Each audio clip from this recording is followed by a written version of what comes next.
옆에 분에게 정신 바짝 차리고 말씀 들읍시다. 우리 인사들 하십시다.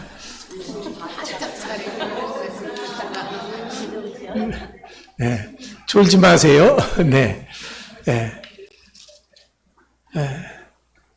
제가 웃기는 설교를 못합니다. 죄송합니다. 그러다 보니까 제가 설교를 웃기지를 못하니까 여러분들이 졸아서 졸게 아주 그냥 부드럽게 그렇게 하니까 자꾸 조시는데 죄송합니다. 그러나 졸지 좀 말고 말씀을 잘 들어주시기를 부탁을 드립니다. 자, 여호와의 말씀이 요나에게 임했습니다. 아미띠의 아들 요나야, 너는 일어나 니느웨로 가라 라고 이렇게 명령이 떨어졌습니다. 하지만 요나는 하나님의 말씀을 듣자마자 도망쳤습니다. 요나는 그 누구와 의논한 것이 아닙니다. 하나님 앞에 하나님 내가 왜 그래야 돼요? 하고 따지듯 기도한 것도 아닙니다. 한치의 망설임도 없이 어떤 핑계도 없이 자기 생각만 가지고 곧장 등을 돌렸습니다. 그리고는 정반대 방향 니느웨가 아닌 다시스로 행하였습니다. 다시스는요 오늘날의 스페인 쪽입니다. 그러니까 여러분들이 좀 지도를 이렇게 생각해 보시면은요, 지금도 이스라엘에 가보면은 욥바항에 가보면은 커다란 물고기 형상이 있습니다. 그 욥바에서 지중해로 쭉 끝까지 나가면은 다시스라고 하는 곳이 있다라는 거죠. 지금 요나는 사람의 부탁을 받은 것이 아닙니다. 하나님의 부르심을 받았습니다. 하나님께로부터 사명을 받은 것이죠. 그런 요나가 그 어떤 것보다 앞서서 도망이라고 하는 행동을 강행했습니다. 자, 그렇다면 요나는 왜 도망쳤을까요? 그것은 무엇보다도 하나님의 뜻이 두려웠기 때문입니다. 요나는 하나님의 뜻이 무엇인지 몰랐던 사람이 아니에요. 그는 선지자였습니다. 이미 하나님의 음성을 들을 수 있고 또 그 음성을 분별할 수 있는 영적 민감함이 있는 사람이었다라는 거죠. 하나님이 하시는 말씀의 권위에 대해서 누구보다도 그 무엇보다도 잘 알고 있는 사람입니다. 여러분, 성경에서 말하는 선지자는 자기의 뜻이 아니라 하나님이 주신 말씀을 있는 그대로 증거하는 증인이 되어야 합니다. 증인이라고 하는 그 말은요, 어떤 의미가 있냐면은 단순한 증거가 아닌 증거함에 있어서 보고 들은 그대로를 해야 되는데 목숨을 걸고 정말 진실하게 전해야 될 책임을 가진 사람이다라는 거죠. 그런 요다가 하나님의 말씀에는 증인된 것을 거부한 것입니다. 사실 요나서를 읽으면서 가장 섬뜩한 부분이 바로 여기입니다. 하나님의 음성을 들었다고 해서 반드시 순종하는 것이 아님을 보기 때문에 그렇습니다. 오히려 하나님의 뜻을 잘 알기 때문에 그 뜻이 내 마음에 들지 않으면 얼마든지 등을 돌릴 수 있는 것이 사람입니다. 하나님은 요나에게 본문 2절 말씀에 의하면 니느웨로 가서 외쳐라 라고 하셨습니다. 그것은 지금 그들의 악독이 하나님 앞에 상달되었기 때문에 그렇습니다. 열왕기하 19장 36절에 의하면 큰 성읍 니느웨는 아수르의 수도입니다. 그런데 이 아수르의 수도는 니느웨는 노아 홍수 직후에도 있었습니다. 고고학적 발굴에 의하면 니느웨에서 발견된 가장 오래된 유물은 BC 4500년 것으로 추정된다고 합니다. 여기서 특별히 니느웨를 큰 성읍이라고 말하는 것은 요나서 4장 11절에 보면은 성의 규모보다는 12만 명 이상이 있는 그 많은 인구를 염두에 둔 때문이다라고 생각이 되어집니다.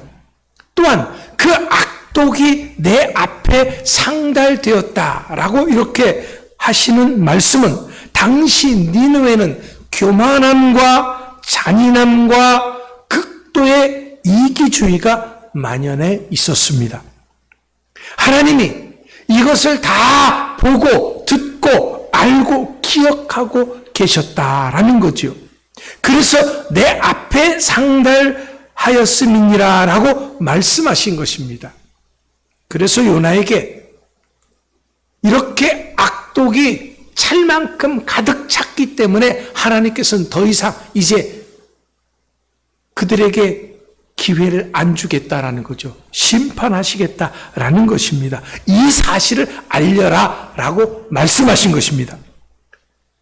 그렇다고 해서 요나가 단순히 무서워서 도망간 것은 아닙니다. 앞서도 말씀드렸듯이 요나는 하나님에 대해서 그 누구보다도 잘 알고 있었습니다. 선지자였기 때문에 요나는 하나님이 어떤 분이신지를 정확하게 알고 있었는데 4장 2절에 보면은 요나는 하나님에 대해서 이렇게 말합니다. 주께서는 은혜로우시며 자비로우시며 노하기를 더디하시며 인애가 크시사 뜻을 돌이켜 재앙을 내리지 아니하시는 하나님이신 줄 내가 알았음이니이다. 하지만 선지자 요나는 이런 하나님의 성품이 싫었습니다. 회개하는 자를 용서하신다고 하는 사실 말입니다. 하나님이 아무리 악한 자라고 할지라도 회개하고 돌아오면은 기회를 주시는 분이라는 것을 그는 알고 있었는데 이게 싫었다라는 거예요. 분명히 이건 현실의 요나로서는 정말 견디기 어려운 진실이었습니다. 그렇다면 그렇게 힘든 현실적 진실이란 것이 무엇이었을까요? 그것은 앞서 말씀드렸듯이 니느웨는 이스라엘과는 철천지 원수 같은 존재였습니다. 요나의 조국인 이스라엘의 고통을 가져온 아수르의 수도가 니느웨였습니다. 이런 원수 같은 니느웨가 하나님의 심판을 받아서 망하는 것, 이것이 바로 요나가 생각하는 하나님의 정의였습니다. 그렇기 때문에 요나는 용서보다는 심판을 원했던 것입니다. 요나는 하나님의 뜻보다는 자신의 민족 감정이 더 앞섰던 것입니다. 왜냐하면 지금 당하고 있는 현실의 아픔이 컸기 때문에. 왜? 요나는 아수르와 아무 상관이 없는 사람이 아니에요. 지금 아수르 때문에 이스라엘이 고통당하고 있다는 거예요. 옛날 우리나라가 일제 때문에 고통당했던 것과 마찬가지입니다. 그런데 여러분에게 하나님께서 도쿄에 가가지고서는 망한다고 외쳐라라는 거예요. 그런데 그들이 망한다고 외쳤는데 회개하고 하나님께 돌아오면 다 용서해 주신다. 이건 말이 안 된다고 생각한 겁니다. 요나는 당연히 니느웨는 심판받아야 한다고 생각했던 것입니다. 이런 도시에 하나님의 자비를 베푸신다는 것은 요나로서는 결코 받아들일 수 없었던 것입니다. 그런데 지금 하나님은 이런 현실을 망각이라도 하신 듯 요나에게 니느웨로 가라라고 하신 것입니다. 그래서 요나는 너무나도 두려웠던 것입니다. 앞서도 말씀드렸듯이 니느웨는 적국입니다. 그것도 아주 잔인하기로 소문난 적국입니다. 요나는 이런 나라의 수도에 들어가서 곧 망할 것이요 라고 외친다면 자신을 가만두지 않을 것이라고, 잔인하게 죽게 될 것이라고 생각했던 것입니다. 그래서 요나는 니느웨가 아닌 다시스로 선택을 한 겁니다. 이것은 우리들 역시 요나와 마찬가지로 행동할 때가 많이 있습니다. 우리가 어떤 일을 함에 있어서 분명한 하나님의 인도하심과 하나님의 뜻을 알면서도 내 생각 속에 갇혀서 하나님께 한마디 묻지도 않고 망설임 없이 결정을 할 때가 있다라는 거지요. 하나님의 말씀에 등을 돌린 요나는 곧바로 항구가 있는 욥바로 내려갔습니다. 거기에는 마침 다시스로 가는 배가 그를 기다렸다는 듯이 대기하고 있었습니다. 여러분, 마침이라니요. 얼마나 아이러니한 상황입니까? 지금 분명 요나는 불순종의 길을 가고 있습니다. 그런데 상황은 너무나도 잘 맞아떨어집니다. 배는 어서 오십시오 라는 듯이 대기하고 있습니다. 또 요나에게는 뱃삭을 지불할 수 있는 돈도 넉넉히 있습니다. 게다가 날씨마저도 구름 한 점 없이 좋기만 합니다. 하지만 여러분, 이런 사실이 얼마나 무서운 일인지 아세요? 분명 내가 하나님의 뜻을 벗어났는데도 아무런 일도 없이 오히려 모든 것이 순조로울 수 있습니다. 그래서 우리는 상황이 잘 풀리면 하나님도 괜찮다 하시는가 보다 생각합니다. 문이 열렸으니 이게 하나님의 인도하심이겠지 생각합니다.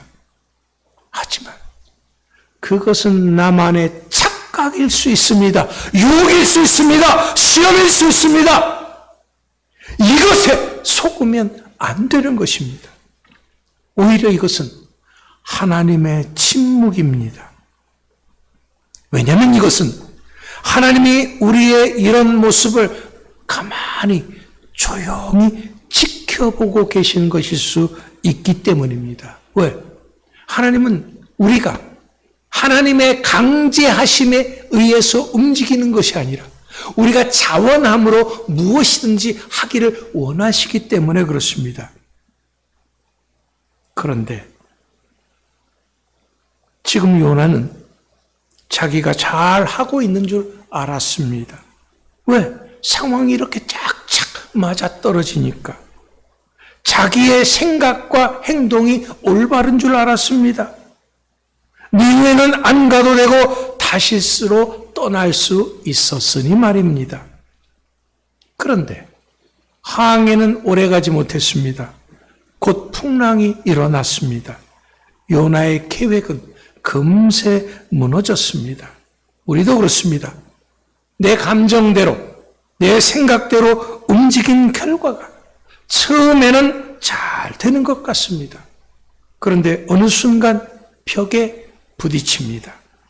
그리고 하나님은 그 벽을 통해서 말씀하십니다. 돌이켜라 라고 말입니다.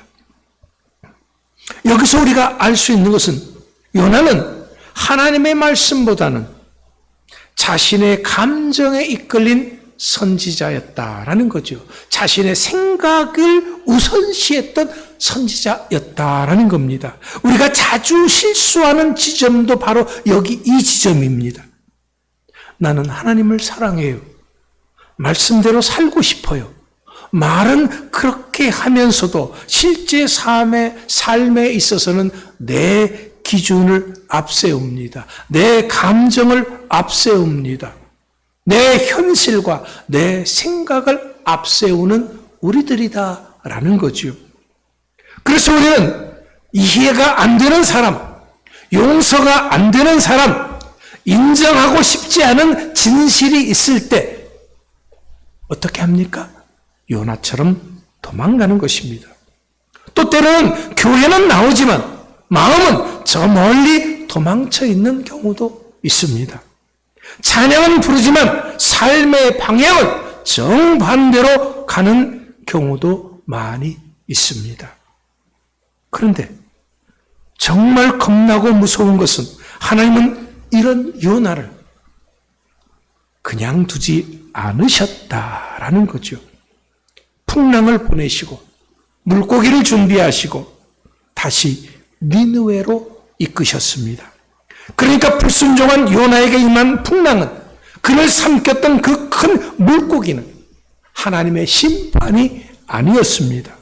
죽어마땅한 요나를 살리시고 새롭게 하시고 다시금 사명자로 거듭나게 하기 위한 하나님의 은혜였습니다. 하나님은 회개하고 다시금 하나님을 바라보는 요나를 버리지 않았습니다. 그것은 우리도 마찬가지입니다. 우리도 하나님은 버리지 않습니다. 우리를 다시금 사명자로 거듭나게 인도하실 것입니다. 보십시오. 요나는 결국 다시 니느웨로 향했습니다. 그리고 요나는 사명을 감당하며 외쳤습니다. 40일이 지나면 니느웨가 무너질 것입니다. 그런데 이렇게 외쳤는데 니느웨는 무너지지 않았습니다. 왜냐하면 왕으로부터 모든 백성, 심지어는 짐승까지 금식하며 회개했기 때문에 그렇습니다. 그래서 요나는 니느웨 성을 빠져나와서 앉아서 투덜거립니다. 하나님, 내 이럴 줄 알았어요. 그래서 내가 다시스로 도망친 거잖아요. 이제 나는 차라리 죽는 게 낫겠어요. 분명 요나의 말 한마디에 놀라운 기적 같은 역사가 일어났습니다. 요나가 외친 지 단 하루 만에 니느웨의 모든 성의 사람들이 회개했기 때문에 그렇습니다. 물론 이것은 요나의 능력은 아닙니다. 하나님이 그렇게 하신 것입니다. 이것이 바로 우리를 통해서 이루시고자 하시는 하나님의 뜻일 것이죠. 그런데 요나는 이렇게 하나님의 뜻이 이루어졌는데 전혀 기쁘지 않습니다. 왜? 그것은 하나님의 뜻이 자기 생각과 달랐기 때문입니다. 그 기적 같은 일들이 내 생각에 전혀 맞지 않았기 때문에. 요나는 이 니느웨가 망하기를 원했는데 어떤 작은 고통이라도 당하길 원했는데 전혀 아니었다라는 거죠. 그렇기 때문에 지금 요나는 하나님의 은혜조차도 싫었습니다. 하나님의 자비에 대해서 정말 생각조차 하기 싫었습니다. 하지만 하나님은 이런 요나를 책망하지 않으셨습니다. 대신 박넝쿨 하나를 준비하셨습니다. 하지만 요나를 시원하게 해주었던 그 박넝쿨은 얼마 지나지 않아 사라졌습니다. 이것을 본 요나는 또다시 성질을 부립니다. 그때 하나님은 요나에게 말씀하십니다. 니느웨에는 좌우를 분별하지 못하는 자가 12만 명이 넘는다. 이따가 없어지는 박넝쿨 하나 때문에 화를 내는 내가 이 생명들을 아끼는 것을 왜 이해하지 못하느냐? 그렇습니다. 지금 요나는 하나님의 사랑의 깊이를 잊고 있었습니다. 왜? 현실의 아픔 때문에. 하나님은 심판자가 아닙니다. 하나님은 구원자이십니다. 요나서를 읽으면서 의아한 것이 한 가지가 있었습니다. 이런 요나서의 끝은 요나의 대답이 없이 끝난다는 것입니다. 하나님은 요나에게 질문하십니다. 내가 어찌 아끼지 아니하겠느냐? 그러나 요나는 아무 대답도 하지 않습니다. 요나가 단단히 삐져 있어서 그런가요? 아닙니다. 그 다음 대답은 바로 우리들의 몫이기 때문에 그렇습니다. 그렇다면 이런 하나님의 질문 앞에 우리는 무엇이라 대답하시겠습니다? 무엇이라 대답하겠습니까? 예수님은 요나보다 더 큰 분이셨습니다. 요나는 원수를 위해 말씀을 전하기를 거부했지만 예수님은 십자가에서 원수를 위해 피 흘리셨습니다. 요나는 자기 민족만 사랑했지만 예수님은 온 인류를 품으셨습니다. 그렇다면 이제 우리도 요나의 시각에서 벗어나야 합니다. 하나님을 안다고 하면서 그 뜻을 외면하는 요나였습니다. 내 감정을 포장하며 불순종을 합리화했던 요나였습니다. 우리는 이런 요나와 같은 모습에서 벗어나야 합니다. 지금 하나님은 우리를 다시 부르십니다. 무엇 때문에? 니느웨를 향해서 가라라고 말씀하십니다. 그렇다면 나의 니느웨, 내가 가야 할 니느웨는 어디입니까? 그것은 무섭고 두렵고 어렵고 불편하고 정말 앉아있고 싶지 않는 자리일 수 있습니다. 하지만 하나님은 내 생각과 감정을 넘어서서 순종하라라고 말씀하십니다. 지금 이 설교를 듣는 여러분, 혹시 여러분의 삶 속에 풍랑이 일지는 않고 있습니까? 지금 전혀 예상하지 못했던 일들이 터지고 있지는 않습니까? 마음은 한없이 불편하고 기도조차도 막히지는 않습니까? 사람들과의 관계마저도 흔들리고 있지는 않습니까? 그렇다면 이것은 지금 내가 다시스로 가고 있다고 하는 반증이 되는 것입니다. 그렇기 때문에 하나님, 지금 더 큰 풍랑이 오기 전에 빨리 그 방향을 전환하라, 바꾸라라고 하시는 것입니다. 지금 바꿔야 합니다. 풍랑 속에서 죽을 고비를 넘기고 돌이키는 것이 아니라 지금 돌이켜야 한다라는 거죠. 하지만 하나님은 내가 이렇다고 할지라도 여전히 나를 포기하지 않습니다. 풍랑도 물고기도 다 은혜로 바꾸시는 하나님이시기 때문에 그렇습니다. 하나님은 이런 우리에게 약속하십니다. 어떤 약속이요? 내가 방향을 돌이키고 하나님이 가라고 하는 그 길 끝에는 반드시 회복과 은혜가 기다린다고 말입니다. 이제 오늘 우리는 지금 내 삶을 요나로 끝낼 것인지 아니면 믿음의 사람으로 다시 설 것인지 그 선택의 기로에 서 있습니다. 우리는 어떤 선택을 할 것입니까? 무엇을 선택해야 합니까? 더 이상 내 삶이 요나의 삶이 돼서는 안 됩니다. 이제 하나님의 말씀이라고 한다 그러면은 내 생각, 내 감정, 내 현실 내려놓고 주님 말씀하시옵소서 종이 듣겠나이다. 순종할 수 있는 여러분들 되시기 바랍니다. 이제 뒤돌아서지 말고 딴 생각하지 말고 사명자의 길을 걸어갈 수 있는 여러분 모두가 되시기를 축원합니다. 기도하겠습니다.